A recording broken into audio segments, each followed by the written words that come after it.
Shalom, saudara-saudara yang Tuhan Yesus kasihi.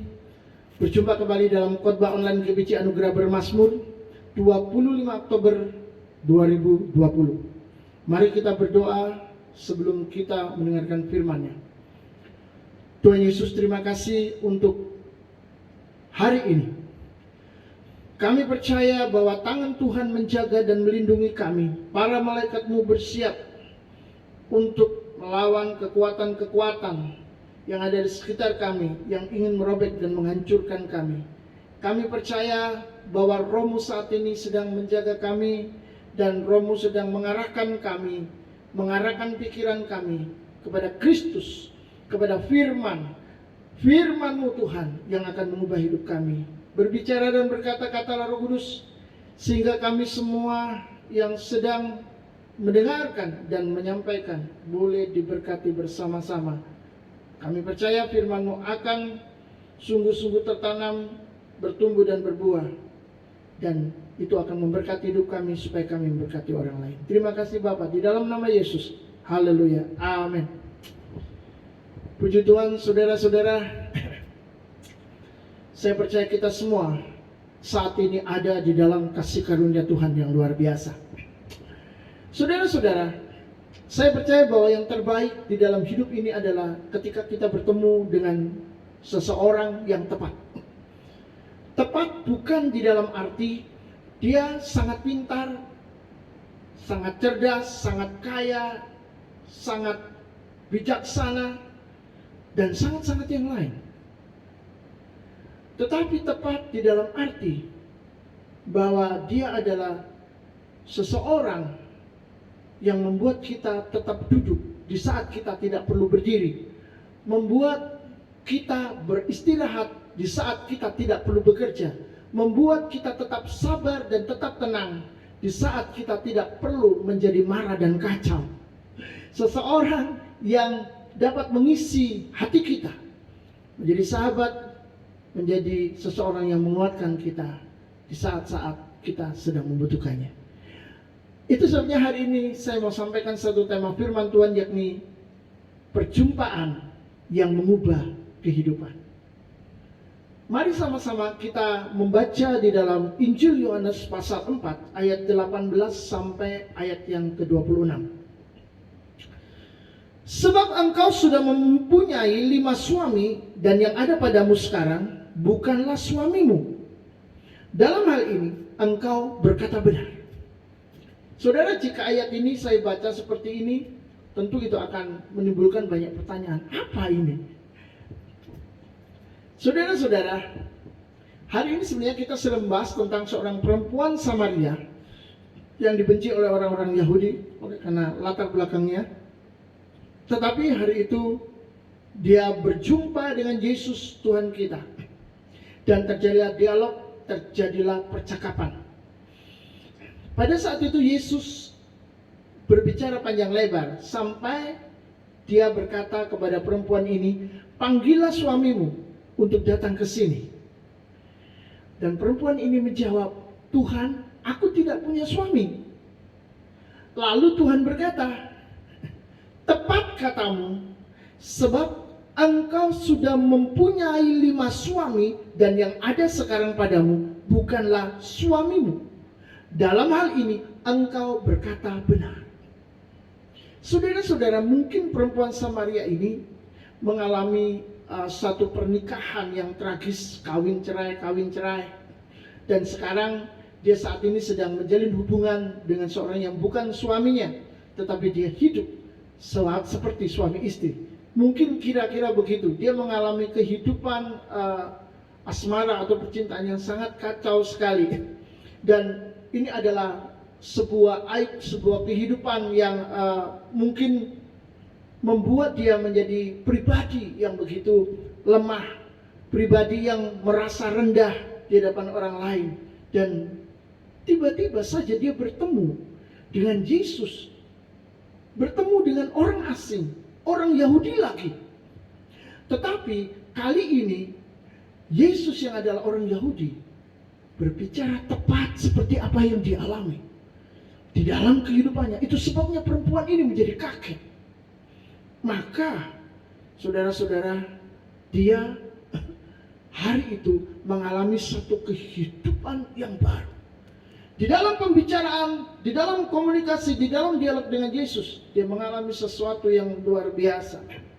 Saudara-saudara, saat itu sebenarnya Yesus sedang di dalam perjalanan dan dia sangat letih, lalu duduk di sumur Yakub. Perempuan ini atau perempuan Samaria ini, dia datang untuk menimba air, untuk minum tentunya dan untuk keperluan dapurnya.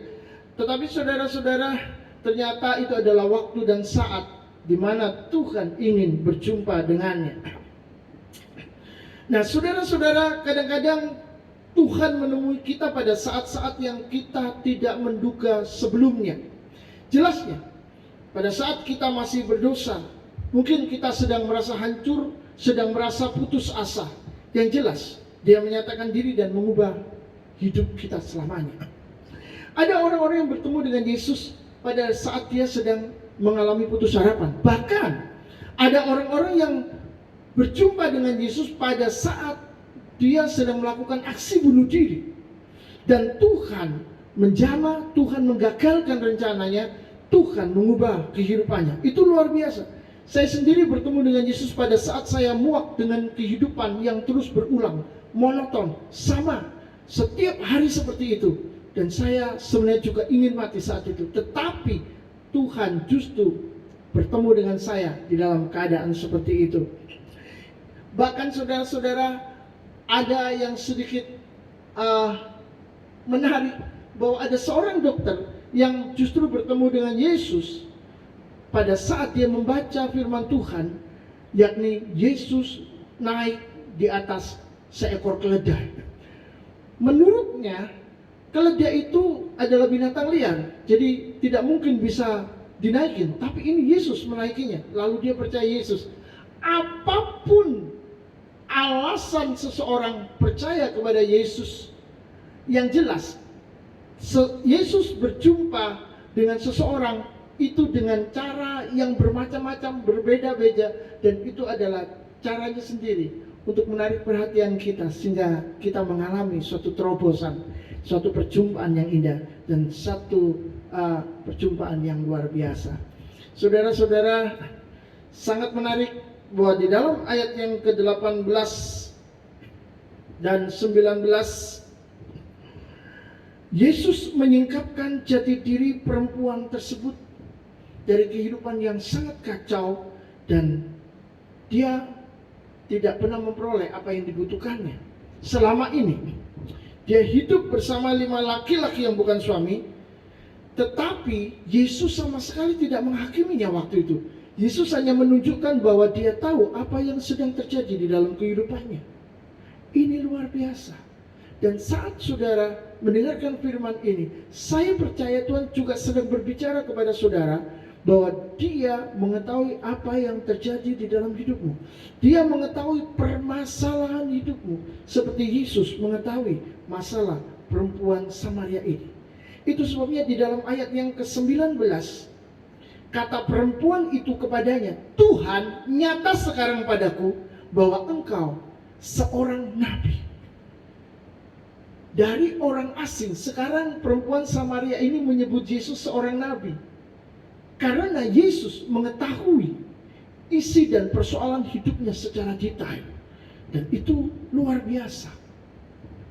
Tetapi satu hal, kita bisa belajar dari sini, bahwa sebenarnya perempuan Samaria ini tidak atau belum benar-benar bertemu dengan Yesus sebagai Tuhan.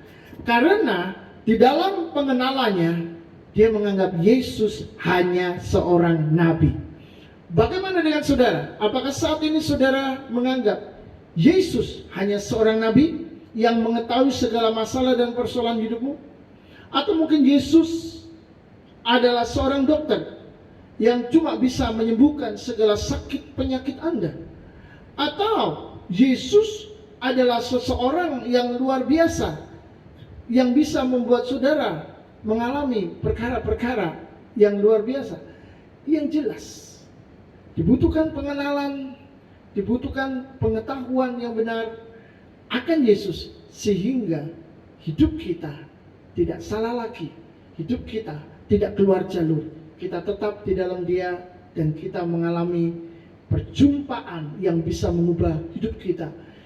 Kita boleh mengalami pengenalan yang semakin hari semakin dalam, semakin benar tentang Kristus. Entah sudah berapa lama saudara hidup sebagai seorang Kristen atau tinggal di dalam keluarga Kristen yang agamis, tetapi saudara-saudara, hubungan yang paling penting dengan Yesus adalah mengenal Dia secara benar dan pasti. Bukan kata orang, bukan mengira-ngira, tetapi mengenal Yesus seperti perempuan Samaria mengenal atau berjumpa secara pribadi dengan Yesus. Dan itu sangat penting. Saudara-saudara, saat Asmiranda berpindah menjadi seorang Kristen, seperti yang dikatakan oleh media massa, karena pernikahannya dengan Jonas dengan latar belakang kepercayaan atau agama yang berbeda. Saudara-saudara, tentu saja kita akan bertanya, apakah iman Asmiranda ini murni? Jangan-jangan dia berpindah karena pernikahannya. Tapi saat Asmiranda bersaksi bahwa pertemuan pribadinya dengan Yesus, di saat dia melakukan sembahyang tahajud di agamanya yang lama, sesuai dengan keyakinannya yang dulu, maka kita bisa yakin bahwa imannya itu bukanlah hasil dari sebuah pilihan karena kebutuhan menikah. Tetapi imannya ini benar-benar iman yang murni, yakni iman yang disebabkan karena berjumpa secara pribadi dengan seseorang yang dapat mengubah kehidupan selama-lamanya. Mengapa saudara? Karena kita perlu tahu bahwa Tuhan sendiri yang menemui Asmiranda, dan itu membuat Asmiranda mengambil satu keputusan untuk melakukan suatu tindakan yang mungkin harus berhadapan dengan banyak masalah. Saudara-saudara yang dikasihi Tuhan, yang jelas pada akhirnya kita melihat bahwa Yesus sungguh-sungguh mengubah hidupnya menjadi pribadi yang berbeda. Kita perlu sadar satu hal, bahwa pertemuan dan perjumpaan dengan seseorang yang tepat akan mengubah hidup orang itu menjadi sangat berarti. Cindy Joseph umur 49 tahun suatu kali didatangi oleh seorang agen pencari bakat dari rumah mode Deutsch dan Gabbana di New York, Amerika Serikat. Itu membuat perubahan hidup yang sangat luar biasa. Mengapa? Karena Cindy Joseph sudah berumur 49 tahun. Dan pencari bakat ini meminta dia berpose sebagai seorang fotomodel. Tentu saja dia sangat ragu, saudara. Mengapa? Pertama, karena usianya sudah tidak muda lagi, rambutnya berubah, dan dia tidak memiliki postur tubuh yang cocok sebagai seorang fotomodel.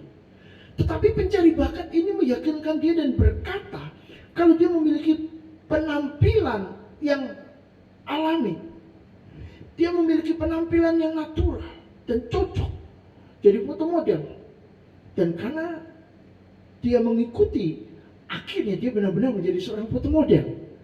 1 tahun berikutnya, Cindy Yakub ingin memiliki perusahaan sendiri, dan dia mulai membuat produksi make up untuk kesehatan kulit.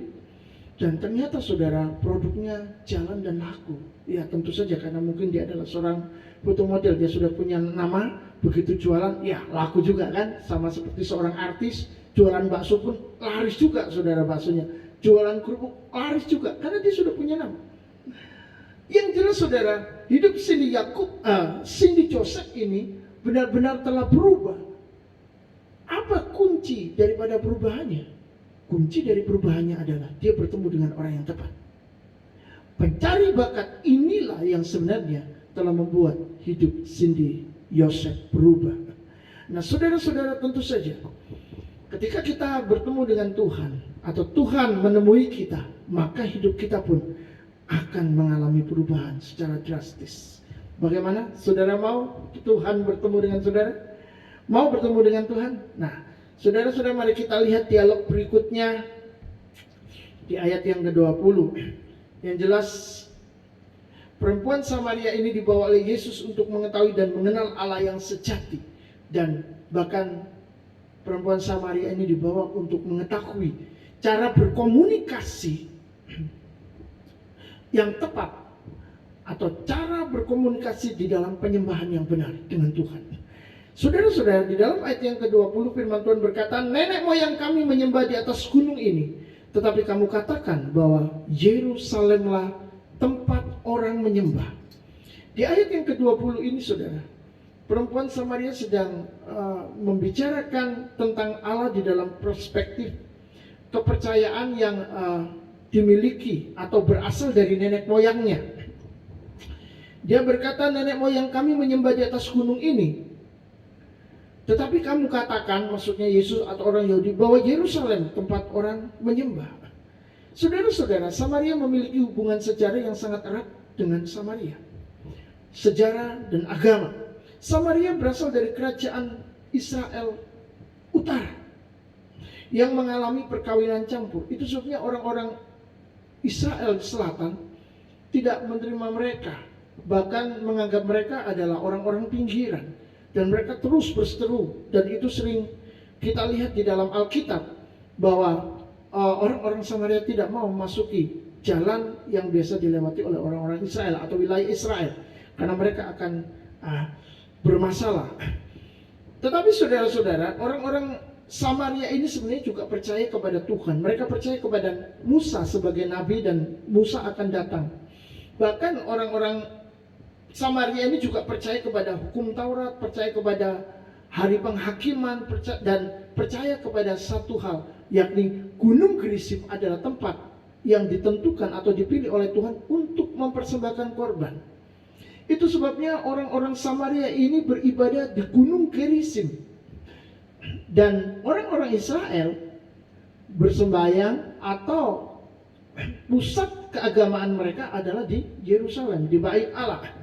Nah, di dalam proses sejarah mereka mengalami perpisahan, dan saat itu saudara, Yesus menemui perempuan Samaria.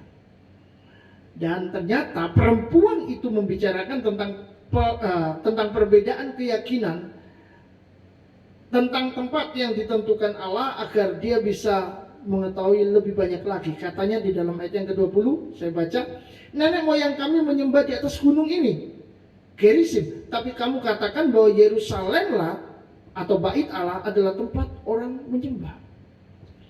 Saudara-saudara, Yesus memberikan pengetahuan rohani kepadanya. Di dalam ayat yang ke-21, kata Yesus kepadanya, percayalah kepadaku hai perempuan, saatnya akan tiba bahwa kamu akan menyembah Bapa bukan di gunung ini dan bukan juga di Yerusalem. Saudara-saudara, ketika perempuan ini sedang membicarakan tentang tempat untuk menyembah, dia tentu saja mengikuti nenek moyangnya harus di Gunung Gerizim. Tetapi orang-orang Israel tentu saja mengikuti perintah Tuhan, yakni di Yerusalem. Namun Yesus berkata, percayalah kepadaku hai perempuan, saatnya akan tiba kamu akan menyembah Bapa bukan di gunung ini dan bukan juga di Yerusalem. Ketika dia sedang menekankan tempat untuk beribadah, menekankan arah kiblat untuk beribadah, Yesus tidak mengurusi itu ternyata. Tetapi Yesus justru menekankan tentang iman. Percayalah kepadaku, hai perempuan. Saudara-saudara, hal pertama yang Yesus perbaharui tentang menyembah Allah bukanlah soal tempat, tapi soal iman.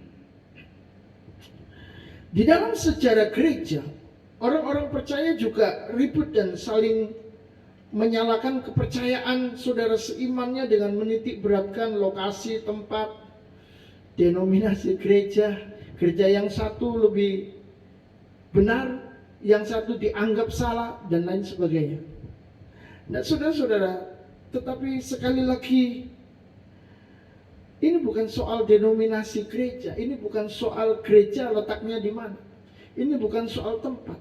Tapi ini adalah soal gereja mana yang beriman dan gereja mana yang tidak percaya kepada Yesus yang disaksikan oleh Alkitab. Ini sangat penting untuk kita ketahui. Yesus mana yang disaksikan oleh Alkitab? Yesus yang disaksikan oleh firman Tuhan adalah Yesus yang dari awalnya adalah Tuhan yang menciptakan dan bukan diciptakan. Saudara-saudara, kalau ada orang yang percaya bahwa Allah Bapa adalah Sang Pencipta, sedangkan Yesus ini diciptakan oleh Bapa, maka jelas itu bukanlah Yesus yang disaksikan oleh Alkitab. Karena Alkitab berkata pada mulanya adalah firman, firman itu bersama-sama dengan Allah, dan firman itu adalah Allah. Dan melalui dia, melalui firman itulah segala sesuatu ada dan diciptakan. Dan firman itu adalah Yesus. Jadi jelas bahwa Yesus yang disaksikan oleh Alkitab adalah Yesus Sang Pencipta, bukan yang diciptakan. Ini adalah penting yang perlu kita ketahui. Yang kedua, Yesus yang disaksikan oleh Alkitab adalah Yesus yang turun menjadi manusia lalu menebus manusia dari dosa-dosanya dengan cara mati, lalu di atas kayu salib atau disalibkan, dia bangkit kembali, dia naik ke surga dan akan turun yang kedua kali.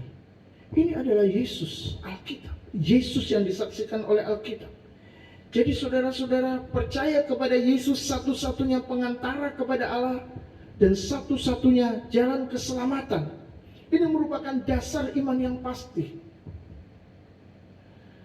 Jangan sampai pengetahuan dan pengertian kita menjadi berubah, menjadi aneh, menjadi tidak sama dengan apa yang diajarkan oleh Alkitab. Sama seperti perempuan Samaria ini yang ternyata memiliki pengenalan dan pengetahuan akan Allah yang sangat kacau. Nah, saudara-saudara yang dikasihi Tuhan, di dalam iman yang pasti dan benar, maka kita memiliki pandangan tentang Yesus secara benar juga dan tidak secara salah. Kalau pandangan kita sudah di luar itu, maka itu juga berarti kita sudah keluar dari kebenaran. Kita keluar dari iman yang benar. Maka saudara-saudara, jangan sampai kita mempercayai Allah itu di dalam perspektif kita atau perspektif diri sendiri.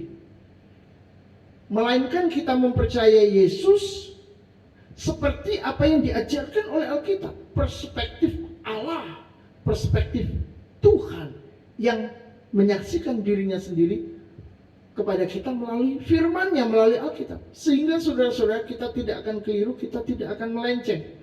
Di dalam 1 Yohanes pasal 14 ayat yang ke-6, kata Yesus kepadanya, "Akulah jalan dan kebenaran dan hidup. Tidak seorang pun datang kepada Bapa kalau tidak melalui aku." Ini perspektif Alkitab, bahwa Yesus berkata bahwa kalau mau datang kepada Allah, tidak bisa melalui siapapun juga kecuali melalui Dia, melalui Yesus. Maka saudara-saudara, kita belajar hari ini bahwa Yesus adalah satu-satunya pengantara antara manusia dengan Tuhan. Para imam sudah tidak dibutuhkan lagi karena Yesus menjadi pengantara satu-satunya, pengantara perjanjian baru, yang tidak mempersembahkan kambing domba ternak, tapi mempersembahkan tubuhnya sendiri sebagai persembahan yang hidup dan kudus. Sehingga saudara-saudara, kita tidak lagi memerlukan imam seperti pada zaman Musa, tetapi kita membutuhkan Yesus sebagai imam, sebagai pengantara untuk kita bisa bertemu dengan Tuhan, bertemu dengan Allah. Di dalam 1 Timotius 2 ayat yang ke-5, firman Tuhan berkata demikian, "Karena Allah itu Esa dan Esa pula Dia yang menjadi pengantara antara Allah dan manusia, yaitu manusia Kristus Yesus. Saudara-saudara, Yesus dan Bapaknya adalah satu, esa. Itu sebabnya Yesus menjadi pengantara kepada Allah. Karena apa? Karena Yesus sendiri adalah pengantara yang esa. Esa dengan siapa? Esa dengan Allah. Yesus dan Allah adalah esa, satu. Saudara melihat Allah, saudara melihat Yesus. Saudara melihat Yesus, saudara melihat Allah. Esa, satu. Dan bukan cuma Yesus itu esa, tetapi saudara-saudara, Yesus adalah satu-satunya juru selamat, satu-satunya keselamatan. Di dalam perjanjian lama kita akan belajar bahwa juru selamat itu tidak ada kecuali Tuhan. Jadi Tuhan adalah satu-satunya juru selamat. Dia berkata, aku adalah juru selamat dan tidak ada yang lain. Satu-satunya juru selamat. Dan Yesus adalah juru selamat. Di dalam Kisah Para Rasul 4 ayat 12, firman Tuhan berkata demikian. Dan keselamatan tidak ada di dalam siapapun juga kecuali atau selain di dalam Dia, di dalam Yesus. Sebab di bawah kolong langit ini tidak ada nama lain yang diberikan kepada manusia yang olehnya kita diselamatkan. Jelas bahwa keselamatan tidak ada di luar Yesus. Ini poin berikutnya. Keselamatan tidak ada di luar Yesus. Ini hal penting, saudara. Karena Alkitab mengatakan tidak ada di dalam siapapun juga kecuali di dalam Dia, di dalam Yesus. Jadi kalau ada ajaran yang membahas, mengatakan bahwa keselamatan itu bisa di luar Yesus. Kalau keselamatan hanya ada di dalam Yesus, kasihan orang-orang baik. Kasihan orang-orang yang tidak berbuat jahat. Masa mereka masuk neraka, masa mereka tidak bisa masuk surga. Saudara-saudara, kepada siapa sebenarnya kita beriman dan percaya? Kalau kita mempercayai Yesus, maka kita mempercayai kata-katanya. Amin. Sama seperti perempuan Samaria ini mempercayai Yesus, dia menyaksikan itu dan dia memberitahu orang lain. Jadi kalau kita mempercayai Yesus, maka kita percaya bahwa firman-Nya adalah benar adanya dan tidak ada keselamatan di luar Dia. Itu saja. Karena iman itu eksklusif dan tidak bisa dibagi-bagi, tidak bisa dilakukan sebuah kompromi, tidak ada.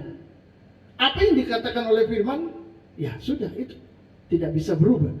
Nah, saudara-saudara, sangat penting melihat iman kita pribadi.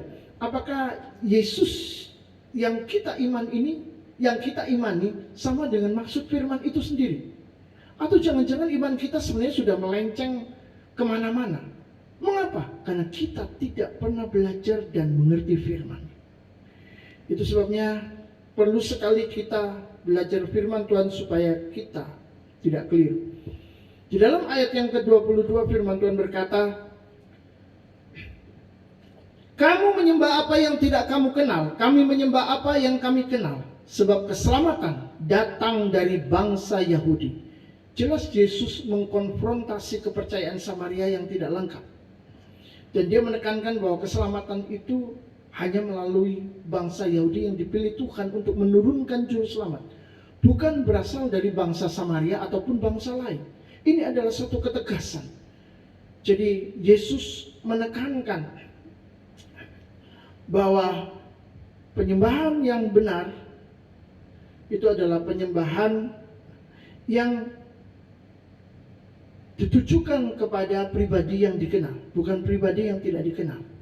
Dan pribadi yang dikenal adalah pribadi Allah sendiri yang menurunkan Mesias dari bangsa Yahudi. Saudara-saudara, Yesus sendiri berasal dari bangsa Yahudi. Dia adalah keturunan Abraham, Ishak, Yakub.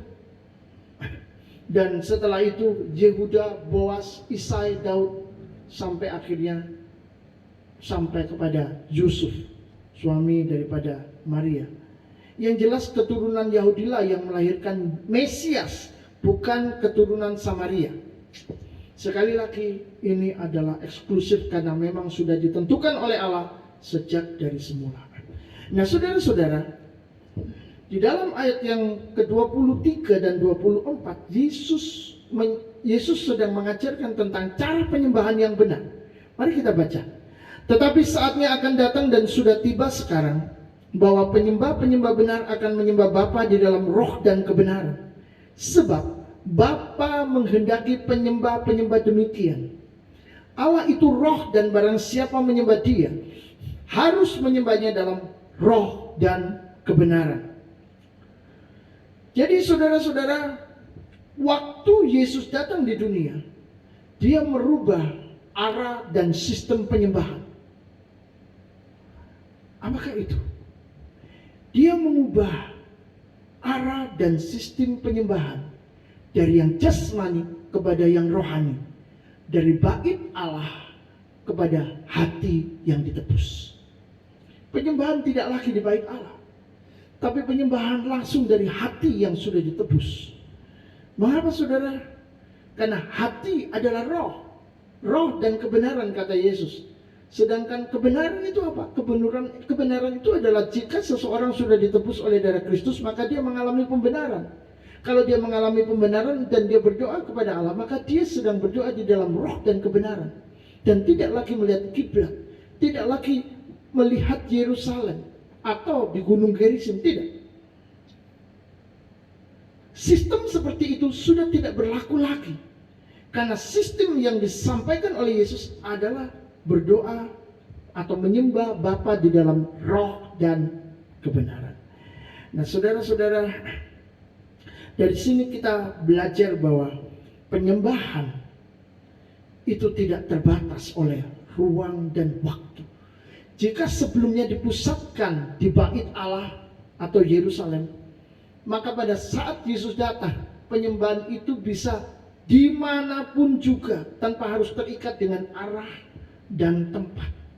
Saudara, ini adalah sebuah pembaharuan yang sangat luar biasa, yang seharusnya bisa membuat orang mengalami pembebasan di dalam bertemu dan berjumpa dengan Tuhan. Jadi penyembahan yang benar hanya terjadi oleh hati yang telah ditebus oleh darah Kristus. Sehingga orang itu mengalami pembenaran. Dari siapa? Dari sang kebenaran, dari Yesus yang mati untuk dia. Nah saudara, sampai pada titik ini, perempuan Samaria mungkin belum total paham sepenuhnya akan firman Tuhan yang disampaikan Yesus. Tetapi setidaknya dia sedang dibawa masuk oleh Yesus ke dunia baru yang penuh dengan kasih karunia, di mana kebenaran akan Allah dan keselamatan menjadi pengalaman yang sangat nyata di dalam kehidupannya. Dan itu masih terus berlanjut, dan pada klimaksnya atau mencapai klimaksnya, dia akan mengalami pertemuan pribadi dan penyingkapan wahyu ilahi dari diri Kristus sendiri. Di dalam ayat yang ke-25, perempuan itu berkata, jawab perempuan itu kepadanya, aku tahu bahwa Mesias akan datang yang disebut juga Kristus. Apabila ia datang, ia akan memberitakan segala sesuatu kepada kami. Jadi saudara, perempuan Samaria ini juga punya iman bahwa akan datang seorang Mesias yang bisa memberitahukan segala sesuatu. Lah saudara-saudara, yang menarik adalah bahwa di dalam ayat yang ke-26, firman Tuhan berkata begini, kata Yesus kepadanya, akulah dia yang sedang berkata-kata dengan engkau.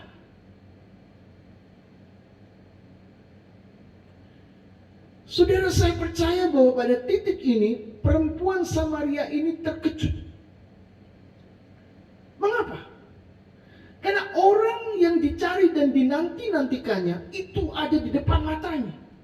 Dia sedang berbicara, dia sedang berkata-kata dengan Mesias itu. Dan itu adalah suatu kejutan. Itu sebabnya saudara-saudara,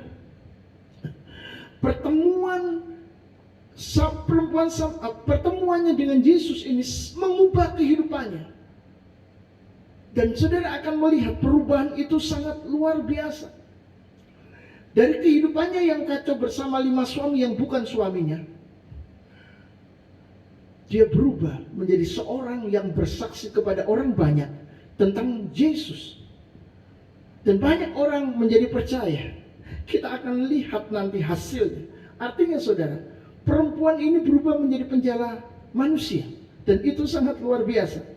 Di dalam Yohanes pasal 4 ayat ke-39, firman Tuhan berkata begini, dan banyak orang Samaria dari kota itu telah menjadi percaya kepada Yesus karena perkataan perempuan itu yang bersaksi. Ia mengatakan kepadaku segala sesuatu yang telah kuperbuat. Saudara-saudara, kita boleh memberikan penilaian tentang hidup ini. Tentang apa yang paling penting di dalam setiap pertemuan ataupun perjumpaan kita di dunia ini. Apakah itu pertemuan dengan kehidupan yang sulit, yang membuat kita menjadi kacau dan sangat menderita? Atau itu adalah pertemuan dengan kesuksesan hidup yang membuat kita merasa menjadi seorang yang sangat beruntung? Atau kita bertemu dengan orang-orang yang menyeret kita kepada persoalan dan masalah yang luar biasa? Atau sebaliknya bertemu dengan seseorang yang luar biasa yang membuat hidup kita berbunga-bunga? Saudara-saudara, ada satu pertanyaan, bagaimanakah hidup Anda?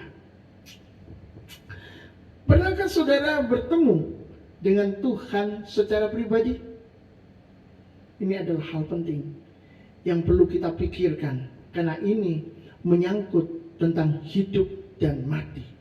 Ini menyangkut tentang nasib akhir kita. Itulah sebabnya saudara-saudara, saya ingin ketika kita sedang merenungkan firman Tuhan ini, kita bisa berdoa sejenak. Dan biarlah firman Tuhan ini boleh menjadi berkat bagi saudara yang sudah mendengar dan dibagikan kepada orang-orang yang membutuhkannya. Mari kita berdoa.